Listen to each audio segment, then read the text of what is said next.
Saint-Esprit. Est-ce qu'on peut acclamer pour le Saint-Esprit? Nous avons lu dans Jean chapitre 11 à partir du verset 40. Jean chapitre 11 à partir du verset 40. Hier, nous avons parlé de la foi depuis le dimanche. Nous sommes en train de parler de la foi. Quelqu'un dit avec moi la foi. La foi, nous avons dit, c'est quoi? C'est une garantie. Amen. Ok, voilà. Et je vais lire rapidement. Jésus lui dit, ne t'ai-je pas dit que si tu crois, tu verras la gloire de Dieu? Amen. Arrêtons-nous juste là. Jean chapitre 11, verset 40. Jésus lui dit, ne t'ai-je pas dit, si tu crois, tu verras la gloire de Dieu? Alors que j'étais en train de méditer, aujourd'hui, le Saint-Esprit me dit que chacun de nous a reçu une parole de la part du Seigneur. Depuis le jour de notre nouvelle naissance, il y a une parole qui nous a été accordée pour qu'au travers de cette parole, que nous puissions avoir accès à la présence de Dieu. Alléluia. Amen. Je rends grâce à Dieu parce que je prêche que mes enfants et ma femme. Que Dieu vous bénisse. Alléluia. Voilà, je suis très content. Alors, le Saint-Esprit m'a dit, chaque enfant de Dieu qui est né de nouveau, les jours où vous avez prononcé Jésus-Christ comme votre Seigneur et Sauveur, le premier cadeau que le Saint-Esprit vous donne, c'est la parole. Dis avec moi la parole. Dis avec moi la parole. La parole, pour certains, dans d'autres termes bibliques, on appelle ça la promesse. Alléluia. Il y a toujours une promesse que Dieu donne comme cadeau à chacun de ses enfants qui vient de naître de nouveau. Et c'est sur base de cette promesse, c'est sur base de cette parole que Dieu sera obligé de vous accompagner. Amen, Jana. Alléluia. Regardez-moi. C'est sur base de cette parole qui vous a été donnée les jours de votre nouvelle naissance que le ciel serait obligé de vous accompagner durant votre parcours sur terre. Quand on n'a pas la parole de Dieu, on ne peut pas espérer voir Dieu nous accompagner. Alléluia. Parce que la parole est comme un aimant. La parole attire Dieu. Là où il y a la parole, Dieu est obligé de venir là. Alléluia. Là où il y a la parole du chef d'État, il est obligé de descendre là. Écoutez, quand le chef d'État promet de pouvoir sécuriser la population française, dès qu'il y a un souci quelque part, il est obligé de descendre là-bas. Alléluia. Pourquoi? Parce qu'il a donné sa parole. La Bible déclare que Dieu veille sur sa parole jour et nuit. Écoutez-moi, bien-aimés. Nous avons ici le Seigneur Jésus-Christ, notre Dieu, notre Sauveur, notre Roi. Est-ce qu'on peut acclamer pour lui? Alléluia.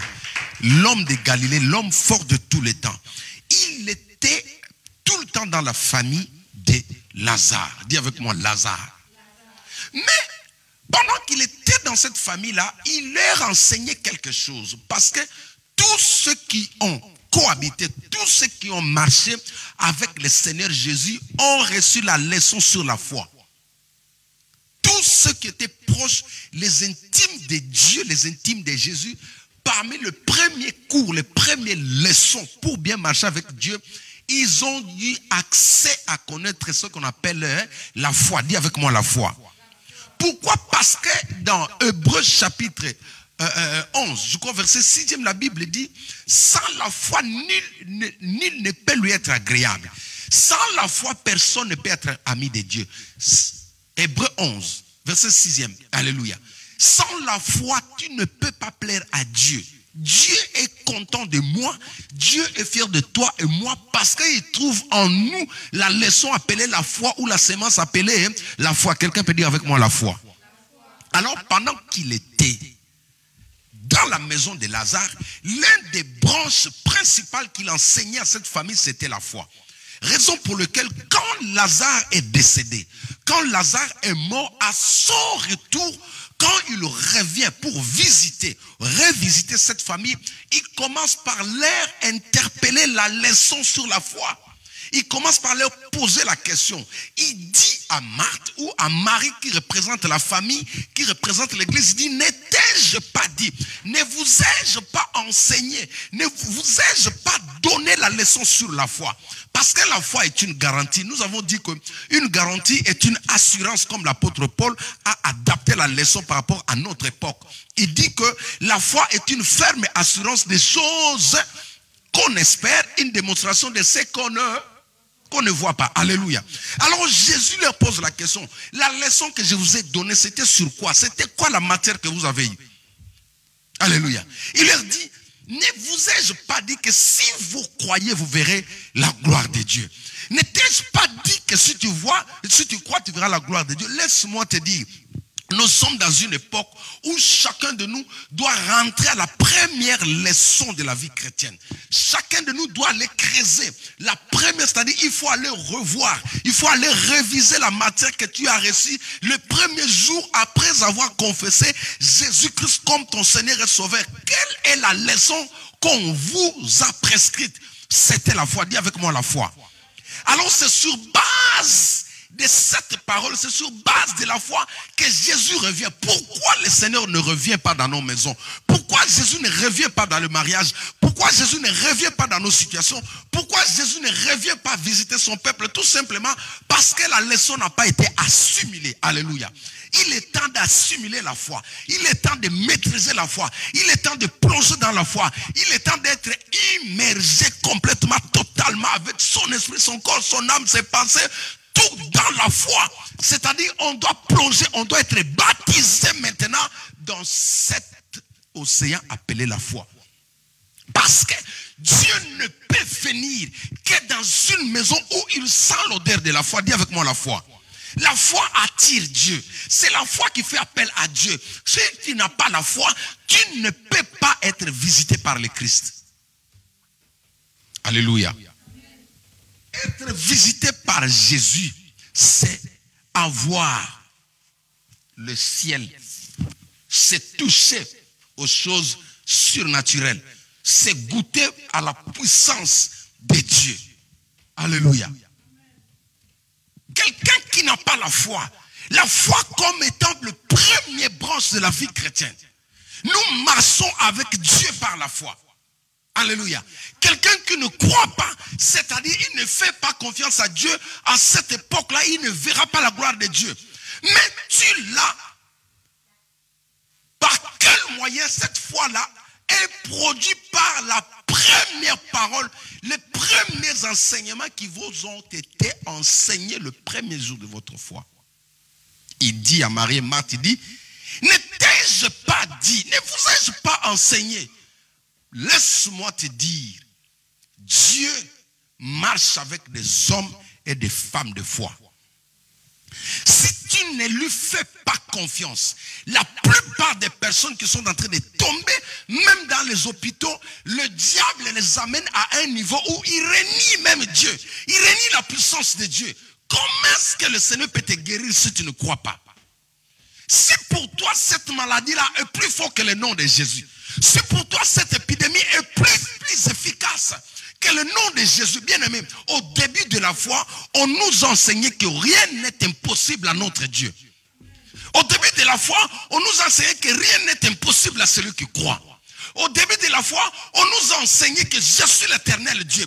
Je ne t'abandonnerai pas, je ne te délaisserai pas. Au début de la foi, on nous a donné, alléluia, on nous a donné une nourriture qui constituait notre fondement spirituel. Alléluia. Sans la parole de Dieu, Dieu ne trouvera pas. Pourquoi? Parce que la foi, comme nous avons dit, est le résultat de la parole que tu entends. En d'autres termes, si tu n'as pas la foi, pose-toi la question, quel type de parole tu reçois ces derniers temps? Pourquoi l'homme peut exclure Dieu pendant ces moments dans sa vie?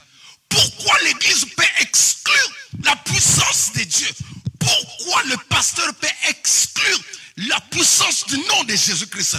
Pourquoi le croyant, les chrétiens que nous sommes, nous pouvons mettre Jésus, nous pouvons dispenser Jésus de cette situation? Non, remettez le Christ en place. Regarde, le Christ pour qu'il revienne, ce qui a tiré Jésus, c'est la leçon. Pas Parce que Marie et Marthe avaient assimilé la leçon sur la foi. C'est pourquoi il leur dit, ouvrez le premier page. Alléluia. Le premier page de vos notes, vous allez voir la première leçon, c'était la foi. C'est que nous marchons avec Dieu par la foi. Nous serons visités par la foi. Nous serons guéris par la foi. Oh, la foi, c'est un mystère. Comme je dis, tous les hommes de foi ont été taxés des malades mentales. Ils ont été taxés des personnes qui ne comprennent pas. Ils ont été taxés des personnes qui ont les pieds sur la tête. Ils ont été taxés parce que la foi, l'apôtre Paul dit ceci, dit, la prédication de la croix est une folie pour ceux qui périssent. En cette période, un homme de foi ne sera jamais compris, même par ses proches. Où est ta foi? Alléluia. Où est ta foi? Crois-tu que Jésus-Christ est capable de venir te tirer de cette situation? Il pose la question à Marie et Marthe. Ne t'ai-je pas dit que si tu crois, tu seras guéri de cette maladie? Ne t'ai-je pas dit que si tu crois, tu t'en tireras vivant? Rappelle-toi qu'est-ce que Dieu t'a dit. My God. Alléluia. Rappelle-toi qu'est-ce que Dieu t'a dit. Écoutez, voici la période où il faut marcher avec la parole que Dieu vous a donnée. Voici la saison où il faut s'accrocher à la parole. Sans la parole, Dieu ne viendra pas. Même si tu pleures, sans la parole, Dieu ne viendra pas te visiter. Sans la parole de Dieu, Dieu ne viendra pas chez toi. Ce qui attire Dieu dans ta maison, c'est sa parole. C'est pourquoi Moïse, comprenant ces choses, il pouvait dire à son fils Josué, il dit que cette parole de la Bible ne s'éloigne plus de ta bouche. Médite-la jour et nuit, afin que tu prospères, afin que tu aies du succès, afin que tu marches avec Dieu. Alléluia. Alléluia. Comment éviter Jésus alors qu'on est malade? Comment vivre la puissance de la guérison? La foi. Or, la foi, c'est un enfant qui est conçu par la parole de Dieu. Est-ce que tu peux acclamer le Seigneur?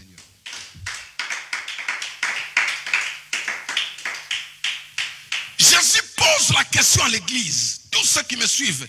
Ne t'ai-je pas dit que si tu crois, tu seras riche? Ne t'ai-je pas dit que si tu crois, tu seras élevé? Ne t'ai-je pas dit que si tu crois, tu seras délivré? Ne t'ai-je pas dit que si tu crois, tu auras des enfants?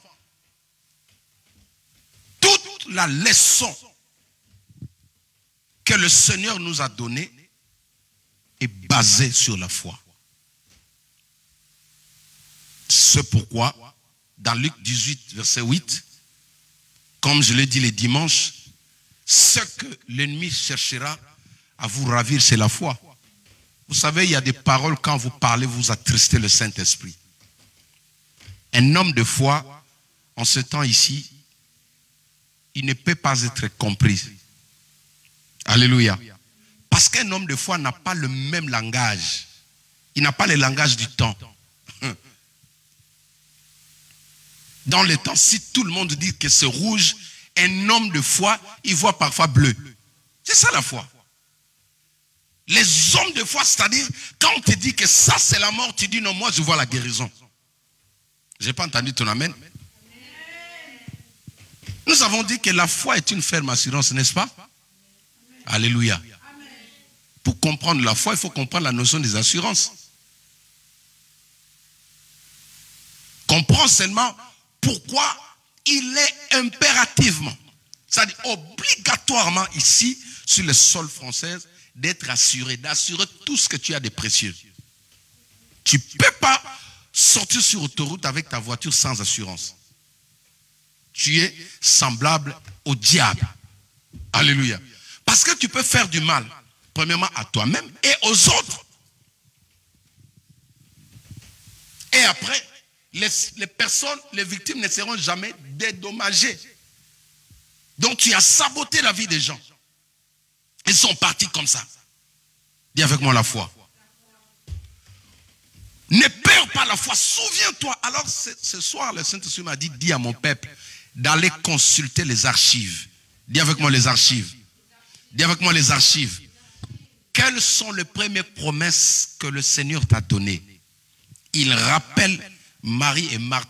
Ne vous ai-je pas dit, ne t'ai-je pas dit, ne vous ai-je pas enseigné que si tu crois, toi, tu deviendras la mère des multitudes.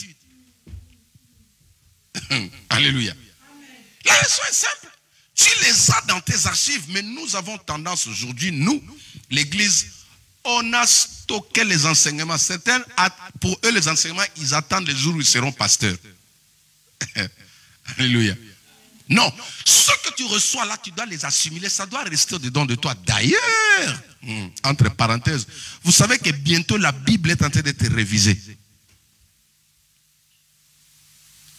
Dans la Bible, il est écrit que personne ne retire, ni ne rajoute.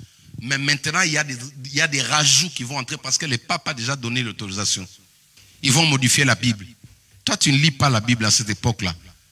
Tu vas lire la Bible et modifier, ou on va te dire que non, Dieu est incapable, Jésus est incapable, que ça ne t'arrive pas.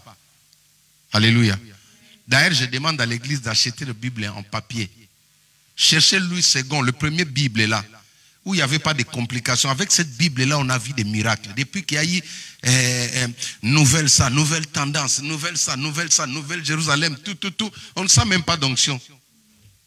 Mais la première Bible là qui était petite, là, c'est le Louis II là. On a vu des paralytiques marcher qu'avec ça. On a vu des aveugles recouvrir la vie. Nous là, on a prié pour des gens. On a vu toutes sortes de miracles. Mais regardez tout ce que vous avez là, révisé. C'est-à-dire, ils sont en train d'amortir l'onction, d'affaiblir l'efficacité des paroles originales qui étaient là. Dis avec moi la foi. Alléluia. Si tu ne médites pas la parole de Dieu, en ces instants, tu vas manquer de quoi dire à Jésus pour venir t'assister. Il y a des gens, devant la mort, ils ne savent quoi dire. Alléluia. Il y a des personnes comme ça. Devant la mort, ils ne savent quoi dire. Devant l'adversité, il n'a pas de parole. Écoutez, si tu ne parles pas, n'attends rien. Quand Marie et Marthe ont envoyé les gens aller chercher Jésus, Jésus, quand il est revenu, il leur a posé la question. Les jours où le Seigneur viendra te visiter sur le lit de l'hôpital, il va te poser la question. Qu'est-ce que je t'avais dit? Quelle est la parole qui me donne le droit de te guérir? Voilà. Quelle est la parole qui me donne le droit de restaurer ta vie? Prouve-moi, montre-moi ma parole. Il est dit dans Ésaïe, venez et plaidons. Parle toi-même pour te justifier. En quoi peux-tu attirer Dieu dans ta vie? Tu ne fais que pleurer. Il y a des gens qui pensent qu'en pleurant, Dieu aura pitié. Vraiment. Alléluia. Qui vous a dit que le larme attire Dieu dans une maison? Depuis quand? Quel est le verset qui dit là que parce qu'ils ont pleuré, en pleurant, leurs larmes ont attiré Dieu? Les amis, le larme n'est pas la parole de Dieu. D'ailleurs, aujourd'hui, les sorciers pleurent mieux que les vrais enfants de Dieu. Le vrai voleur, dès que tu touches comme ça, il commence à... C'est pas moi, c'est pas moi, c'est pas moi. Écoutez, les amis, le larme n'attirera pas Dieu dans ta vie. Ce qui va attirer Dieu dans ta vie, c'est ça. C'est cette parole-là, le logos. Alléluia. C'est cette parole-là qui attire Dieu. Or, cette parole, elle est l'unique qui enfante la foi dans votre maison. La foi est le point de contact entre le monde de Dieu et ta vie. Une fois, j'ai parlé de la foi chez le pasteur David. Alléluia. J'ai dit ceci. La foi est une piste d'atterrissage. Dis avec moi, piste d'atterrissage. Alléluia. Quand le Air France revient de l'étranger, il va atterrir à Orly, n'est-ce pas? Ou à Charles de Gaulle. Mais tout ce qui est frété depuis le ciel là, il n'atterrira jamais à Charles de Gaulle. Quelqu'un peut dire amen avec moi? Tout ce que Dieu frette pour vous, vous n'allez pas retrouver ça à Charles de Gaulle ou à Orly.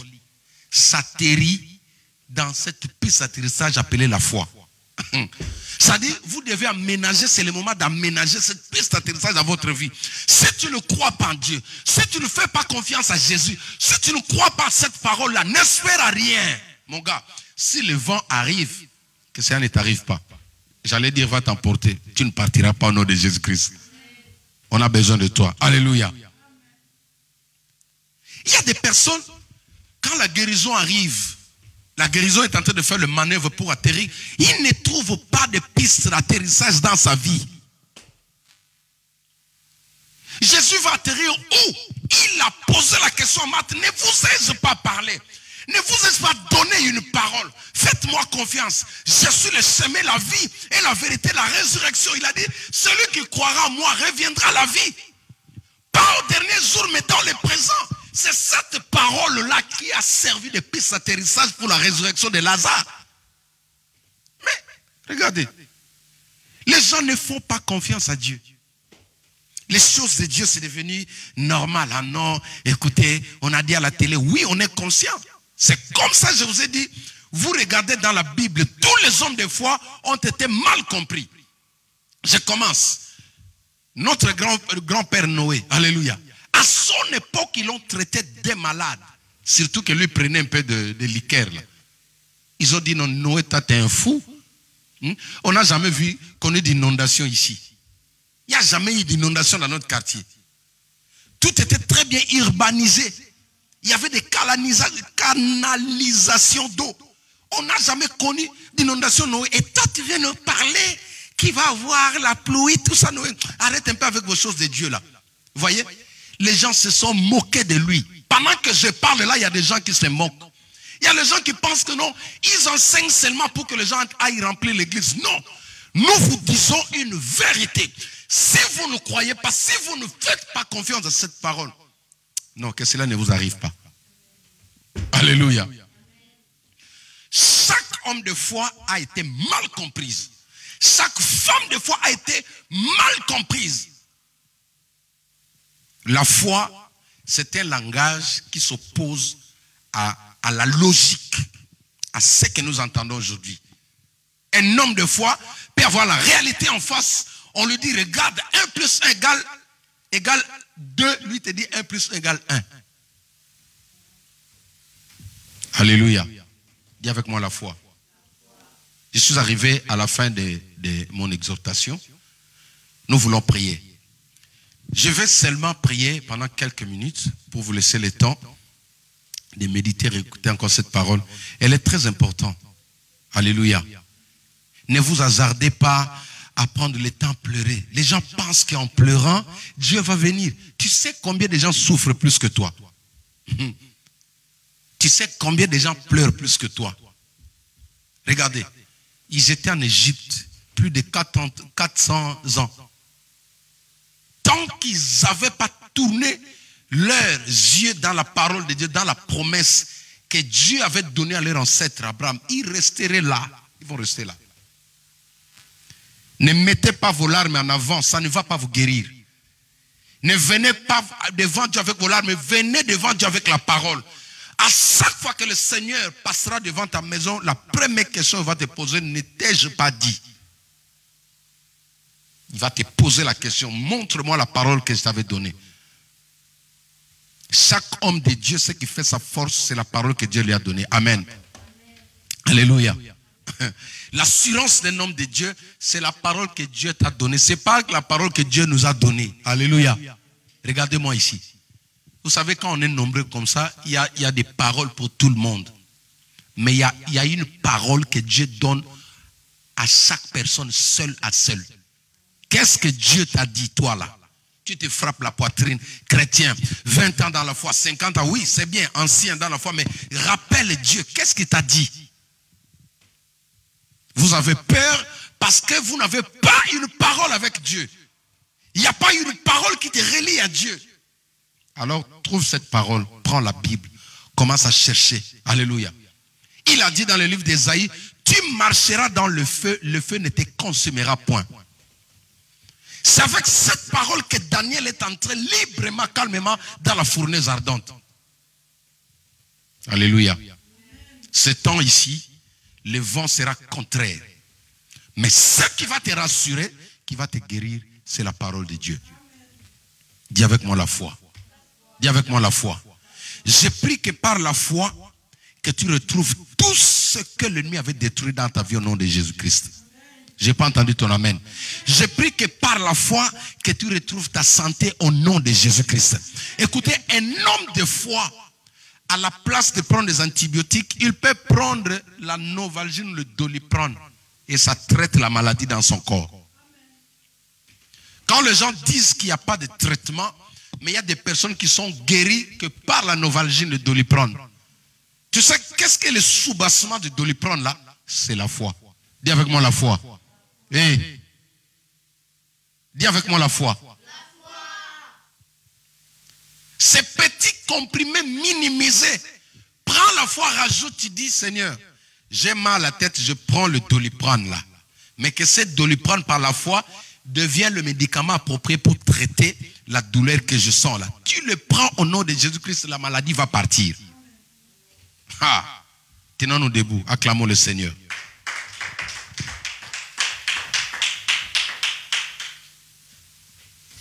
La question ce matin ou ce soir, le Saint-Esprit te pose la question. Qu'est-ce qu'il t'a dit? Jésus te demande qu'est-ce qu'il t'a dit.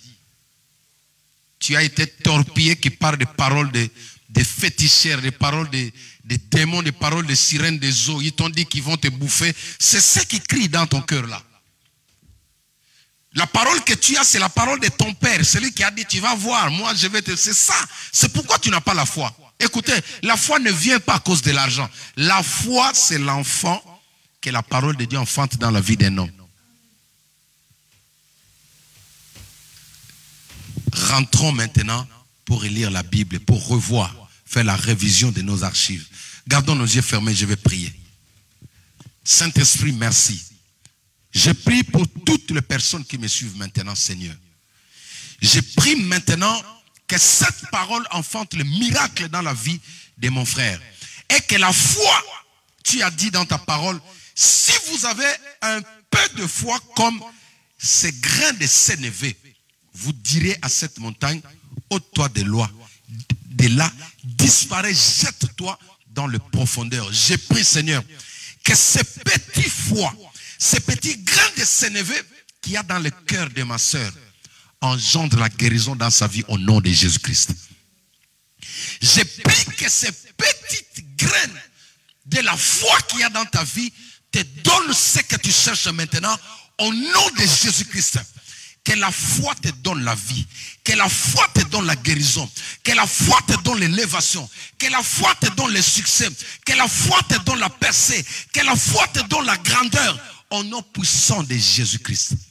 Je viens sécuriser nos maisons. Je viens sécuriser nos enfants. Je viens sécuriser toutes les personnes. Que les plans de l'ennemi soient déclarés nuls et sans effet dans vos vies, dans vos maisons.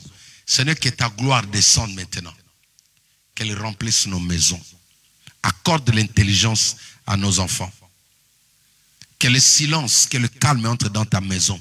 Je déloge cet homme fort qui est en train de s'aimer la zizanie dans ta maison. Qu'il quitte ta maison maintenant. J'envoie le feu de Dieu sur lui au nom puissant de Jésus-Christ. Que toute divinité qui s'interpose à toi maintenant te quitte, s'éloigne de toi au nom de Jésus-Christ. Que l'armée céleste campe tout autour de nous. Que cette nuit soit bénie.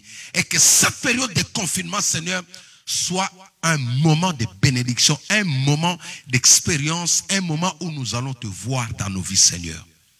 Je prie pour tous les hommes de Dieu. Je prie pour l'église corps du Christ en France, dans le monde entier, Seigneur. Protège tous les chrétiens. Protège nos amis. Protège nos collègues. Protège tous les hommes, Seigneur. Que la gloire te revienne, toi seul qui es digne. Au nom magnifique, excellent, glorieux de Jésus-Christ, notre Seigneur et Sauveur, nous t'avons ainsi prié. Amen. Acclamons le Seigneur. Que Dieu vous bénisse. Que Dieu vous bénisse. Alors, comme je disais tout à l'heure, ceux qui sont proches de nous ici, nous allons prendre toujours le temps de prier. Si vous avez le temps, vous pouvez passer le jeudi. Nous serons encore là pour pouvoir glorifier Dieu.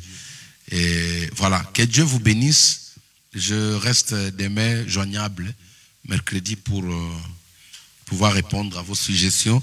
Je voudrais demander à ceux qui m'appellent, ne mettez pas trop de temps dans vos causeries. Soyez plus brefs. Dites ce que vous avez besoin pour permettre aussi aux autres de pouvoir parler. Amen. Que mon Dieu vous bénisse. Ciao, ciao.